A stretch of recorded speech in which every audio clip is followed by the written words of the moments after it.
ba yung papel, may asik sa yung papel?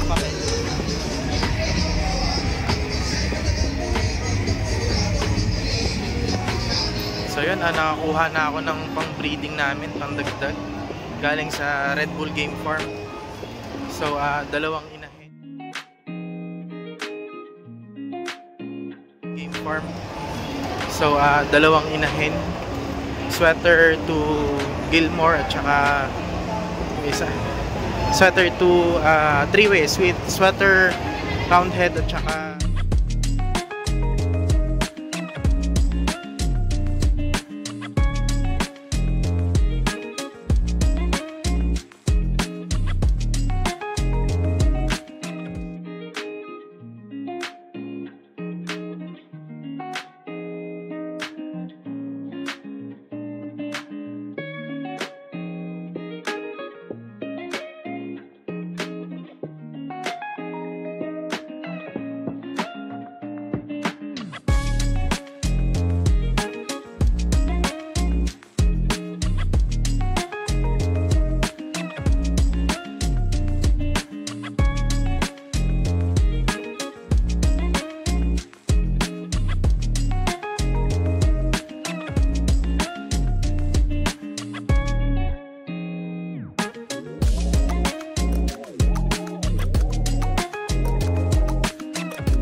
Hi guys, magandang hapon. So kakauwi ko lang galing Expo.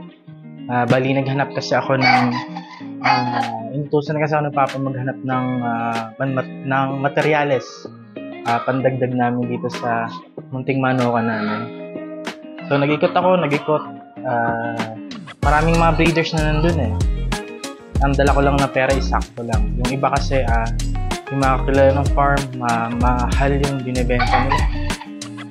So kaya naghanap ako ng mga may bloodline ng male sims tsaka sweater kasi balak namin siyang i-cross dun sa mga male sims namin tsaka sweater yun dito.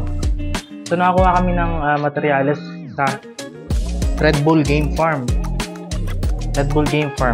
Bali nagtanong ako kung anong klaseng mga linyada ba yung meron doon. So affordable naman. So nabili ko siya ng 2.5 ang isa. 2.5 yung isa, tapos yung isa naman ay 2.5, tapos yung isa naman ay 3K. So yung 2.5 is yung 2.5 yung 3-way siya, swelton kung tawagin nila, swelton, sweater rounded nila. Tsaka yung isa naman is yung male sims, sweater Gilmore nila. So sweater Gilmore hatch. So kaya kinuha ko rin siya, yung hatch na yun, kasi gusto ko rin mag-infuse magdagdag ng bloodline dun sa mga male sims namin dito na meron ng dark side. So gusto kong dagdagan ng Gilmore. Tingnan natin kung ano yung kakalabasan. So ito nga pala yung mga nakuha namin. So tingnan natin yung itsura.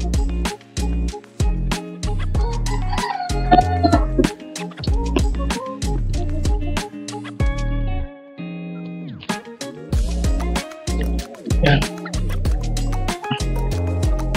Hi guys, so ito yung nakuha naming 3-way nila, sweater roundhead at saka yung swelton kung tawagin nila.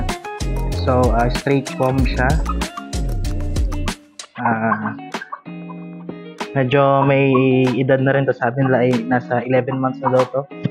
So ang sabi kasi is palugon na rin, baka papalugunin muna namin bago salang. So ito ang itsura niya.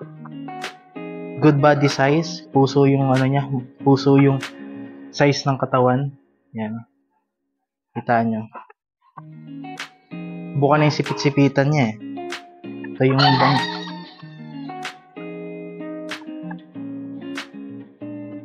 Ito siya. Yan.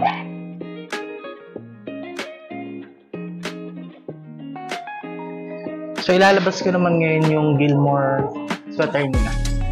So 50-15 bloodline.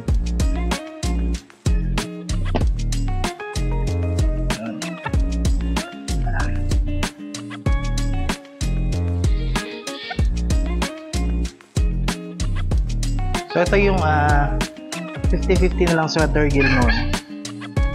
Yan. Good body size din siya. Palugon na rin siguro to.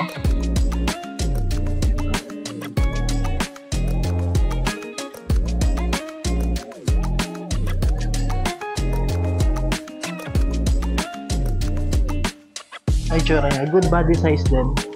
Talagang pang benta nila to. Maganda ang katawan. Hindi siya payat.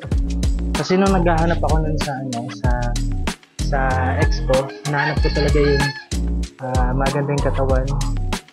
Balik puso yung katawan nito. Hindi siya mabuto.